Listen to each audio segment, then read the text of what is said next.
Hello दोस्तों, कैसे हैं आप सभी। मैं आशा करता हूँ आप सब ठीक होंगे। अगर आप भूत प्रेत से जुड़ी डरावनी कहानियाँ सुनना व देखना पसंद करते हैं तो आप हमारे इस चैनल को सब्सक्राइब कर लें और साथ ही बेल आइकन प्रेस कर लें। मैं आप सभी के लिए ऐसे ही रोमांचक और रहस्यमयी डरावनी कहानियाँ लाता रहूँगा। तो चलिए अब बिल्कुल भी देर ना करते हुए मैं आप सभी को ले चलता हूँ हमारी आज की कहानी की तरफ। दोस्तों, यह एक बहुत ही कठिन और खतरनाक साधना की कहानी है जिसने एक युवक को उसके अंदर छिपी अंतरात्मा से परिचित कराया।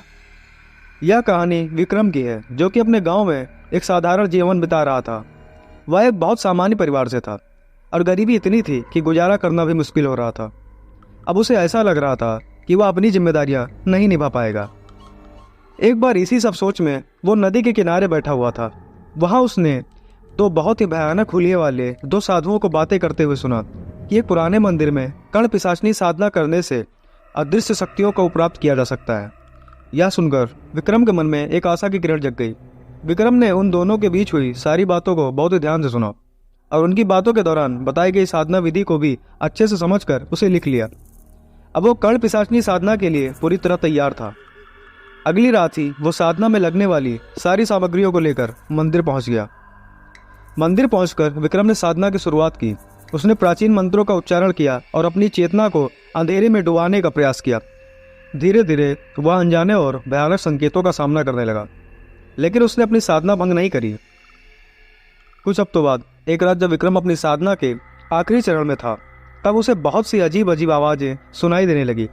उसे ऐसा लगा जैसे जंगल के सारे खतरनाक जीव उसे घेर कर खड़े हों और रह रहकर कोई उसके शरीर को स्पर्श करके चला जा रहा हो। उस समय विक्रम ने खुद को बहुत ही असहाय महसूस किया, पर अब उसके पास करने को बस यही था कि वह अपनी साधना में लगा रहा और मंत्रों का उच्चारण करता रहे। और उसने अपनी अंतरात्मा में निश्चय किया और फिर से पूरी शक्ति के साथ मंत्रों के उच्चारण में लग गया। फिर कुछ समय बाद ही उसके सामने प्रचंड रूप और भयानक चेहरे के साथ कर्ण पिशाचनी प्रकट हुई और उससे उसके वर्तमान भूत भविष्य के बारे में प्रश्न करने को कहा। और उसने अपनी जरूरतों के अनुसार उससे सारे प्रश्न पूछे। इस साधना के माध्यम से विक्रम ने न केवल अपनी रूहानी शक्ति को प्राप्त किया, बल्कि उसने अपनी साधना से जुड़ी दुर्लभ सीखें प्राप्त की। इस कहानी ने उसके जीवन को एक नया मोड़ दिया और उसे सच्चे आत्मसमर्पण की अनुभूति हुई। तो दोस्तों, यह थी हमारी आज की कहानी। आपको ये कहानी कैसी लगी कमेंट करके जरूर बताइएगा। और साथ ही साथ अगर आप अपने साथ घटित कोई भी डरावनी या रहस्यमयी घटना साझा करना चाहते हैं तो आप मुझे इंस्टाग्राम, फेसबुक पर लिख सकते हैं, जिसके लिंक्स आपको डिस्क्रिप्शन में मिल जाएंगे।